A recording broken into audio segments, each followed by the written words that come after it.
Congratulations, आप लखपति बन चुके हैं। मैंने लगभग 16-17 महीने में 5,60,000 रुपए कमाया है और इसके लिए डिजिटल मार्केटिंग का प्लेटफॉर्म बहुत इंपॉर्टेंट रहा मेरे लिए। नॉलेज हर किसी के पास है, टेक्निक्स, स्ट्रैटेजीज, इंफॉर्मेशन तो मिल ही जाती है। क्यों ऐसा होता है कि कुछ लोग उस नॉलेज से बहुत सारे पैसे कमा पाते हैं और कुछ लोग सोचते ही रह जाते हैं? तो अगर आपको लगता है कि अभी तक आपने वो कोड क्रैक नहीं किया है कि डिजिटल मार्केटिंग को यूज करके मैं किस तरीके से पैसे कमाना शुरू करूं, तो मैं आज आप लोगों को एक बहुत ही इंटरेस्टिंग स्टूडेंट से मिलाना चाहता हूं। ये नोएडा से हैं। इन्होंने एमबीए किया है मार्केटिंग में। ध्यान रखना, एमबीए किया है मार्केटिंग में। 29 इयर्स जॉब किया है, 29 इयर्स का एक्सपीरियंस है। तो 29 साल, 29 इयर्स जॉब करने के बाद ये हमेशा से सोचते थे कि अपना कुछ करना चाहिए, अपना कुछ करना चाहिए।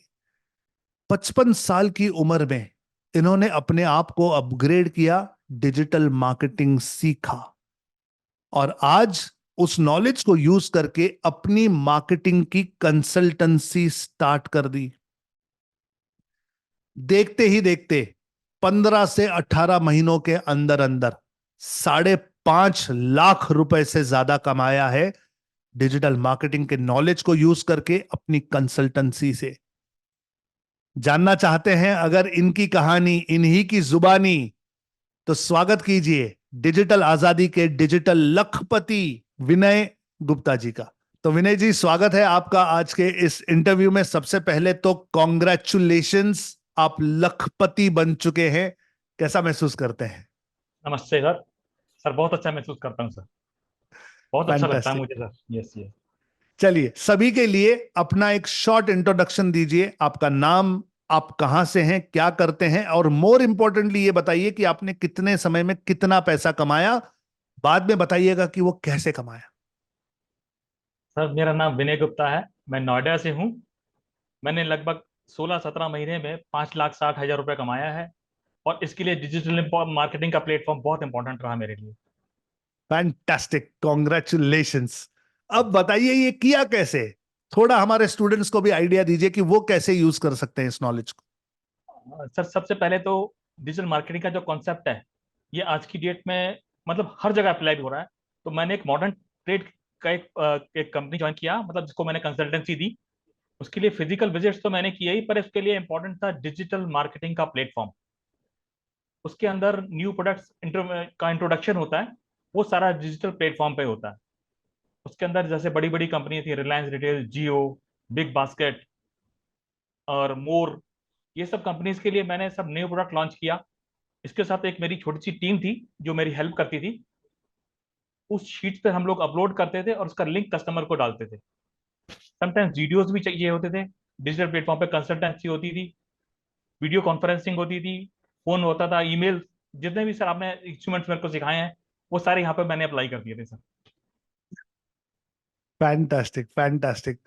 तो यस विनय जी, थोड़ा सा अपने बैकग्राउंड के बारे में बताइए, ये सफर कैसा रहा? सर, ये सफ़र बहुत अच्छा रहा। और मतलब मैं, मेरी जो बैकग्राउंड है, मैं पंजाब से आता हूँ सर। फिर मेरी सर जो मैंने इंजीनियरिंग मैंने पूना से करी हुई है। उसके बाद मैंने फिर दिल्ली में जॉब किया। फिर मैं बॉम्बे 12 साल रहा, वहाँ पे मैंने जॉब किया। फिर मैं मिडिल ईस्ट गया, वहाँ पे मैंने काम किया। अब मैं नोएडा में हूँ सर। मेरा background sir printing and packaging से है। फैंटास्टिक। सर, आपने एकेडमिकली एमबीए किया हुआ है जी सर। और बाद में ऐसा कह सकता हूं कि प्रैक्टिकली डिजिटल मार्केटिंग सीखकर उसे यूज किया हुआ है। जी सर।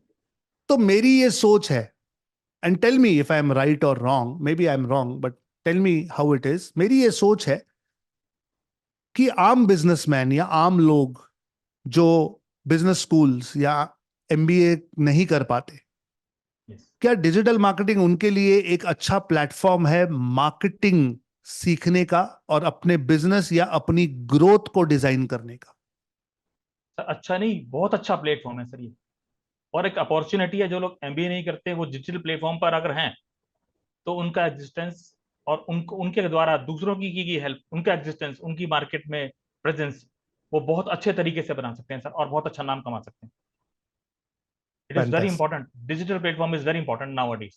तो मेरी यही सोच रहती है कि भले ही पढ़ाई करने की उम्र निकल गई हो यस और उस समय कभी कभी फाइनेंशियल सिचुएशन नहीं होती, कभी पेरेंट्स का सपोर्ट नहीं होता, जी कभी कभी नॉलेज ही नहीं होता यस कि ये कर सकते हैं, तो उम्र चली जाती है, वो टाइम निकल जाता है, फिर हम जितने पढ़े लिखे हैं उसी कैपेसिटी में ऑपरेट करते रहते हैं। जी और ना ही हमारे देश में अभी वो कल्चर आया है कि हमेशा अपग्रेड करते रहें अपने आप को। तो मैं जी हमेशा लोगों को पुश करता रहता हूं कि it is never late. Yes कोई फर्क नहीं पड़ता आपको अंग्रेजी आती है नहीं आती, कंप्यूटर आता है नहीं आता, कोई फर्क नहीं पड़ता। आप डिसाइड करो कि यस आपको करना है और आप कर सकते हो। यस आपका सर। क्या विचार है? सर बिल्कुल पक्का है सर इसके अंदर। और सर आपने तो हमें लाइफ लॉन्ग लर्नर बना दिया। आपकी सर आपने जो मेरे को पढ़ाया सब कराया, इसके साथ साथ ना सर मेरी और पढ़ने की कैपेसिटी बढ़ गई, मैंने और बहुत सारे एग्जाम्स क्लियर कर लिए। फैंटास्टिक। सर ये मेरी फैंटास्टिक। कैपेबिलिटीज आपने मुझे बढ़ा के दे दी। और मैं लाइफ लॉन्ग लर्नर का मैंने डिसाइड कर लिया। कंसल्टेंसली भी इसलिए भी मैंने शुरू की कि अब मैं कभी रिटायर नहीं होऊंगा। जैसे आपका अब कमिटमेंट है ना, मैं सिखाते रहूंगा। मैं 80 साल का हो जाऊँ, 90 साल का हो जाऊँ, सिखाते रहूंगा। और मेरा कमिटमेंट है, मैं सीखते रहूंगा और आगे बढ़ते रहूंगा। फैंटास्टिक, लोगों की सीखते हेल्प करते रहेंगे रहूंगा। सिखाते रहेंगे। 100% sir. Learn, implement and earn. Yes sir, यही लागू करना है सर। Fantastic, fantastic, fantastic. तो विनय जी, बहुत सारे स्टूडेंट्स अभी आपको लाइव सुन रहे हैं जी सर। और लाखों लोग आपको यूट्यूब पर इस इंटरव्यू में देखेंगे। जी सर। स्पेसिफिकली बताइए कि किस चीज पर ध्यान देना चाहिए, क्या करना चाहिए ताकि ये भी जल्दी से अपनी इनकम्स शुरू कर सके। सर सबसे पहले तो जो क्लासेस लाइव हो रही हैं उनको आप बिल्कुल सिंसियरली अटेंड कीजिए। जो संदीप सर सिखा रहे हैं आंख बंद करके फॉलो कर लीजिए। जैसे उन्होंने बोला कि अपने गोल्स लिख लो। एवरीडे मैं लिखता हूँ सर। ये 5 लाख 10 लाख एवरीडे मैं लिख लेता हूँ। ये मेरे गोल हैं। फैंटास्टिक। और मैं इसको नियम से फॉलो करता हूँ। सर होता है क्या, फैंटास्टिक। इसका इम्पैक्ट क्या आता है कि आप उसके लिए एफर्ट्स करो मत करो, मतलब करते रहो, ये इंप्लीमेंट हो जाता है। अगर करेक्ट। आपने लिख लिया एक बार तो वो इंप्लीमेंट हो जाएगा। मुझे यकीन नहीं था कि मैं लिख रहा हूँ और इंप्लीमेंट हो रहा है, वो होता चला जा रहा था सर। और फैंटास्टिक। रेगुलर क्लासेस अटेंड कीजिए, रेगुलर इनर क्लास कीजिए। सर जो मोटिवेशन देते हैं इसी मोटिवेशन में हमेशा रहिए। सबसे इंपॉर्टेंट चीज है। और ये जैसे आपने ये मुझे ये दिया, ये मेरी टेबल पे हमेशा रहती है। एंड मैं मेरा डिजिटल आजादी से मतलब प्रेजेंस बना ही रहता है ऑन माय टेबल। मैं हमेशा इसी लूप में रहता हूँ। और यही मेरी फैंटास्टिक। जान है सर, मेरे को मोटिवेट यही करता रहता है हमेशा। फैंटास्टिक। फैंटास्टिक। आपकी कहानी बहुत ही इंस्पायरिंग है विनय जी। अभी 5-6 लाख तो शुरुआत है। मैं चाहता हूं कि सालाना कम से कम करोड़ रुपए से ज्यादा की आपकी कंसल्टेंसी बन जाए। और इसे बनाने के लिए अगर आपको हमसे और कोई भी हेल्प चाहिए तो just reach out, we are just a tinkle away. Thank you sir. Sir ये सपोर्ट ही है मेरे लिए जो मेरे को मोटिवेट करती है। मैं आगे बढ़ता यस, रहूंगा। थैंक यू हम वेरी लोग मच सर। हमेशा हैं आपके लिए।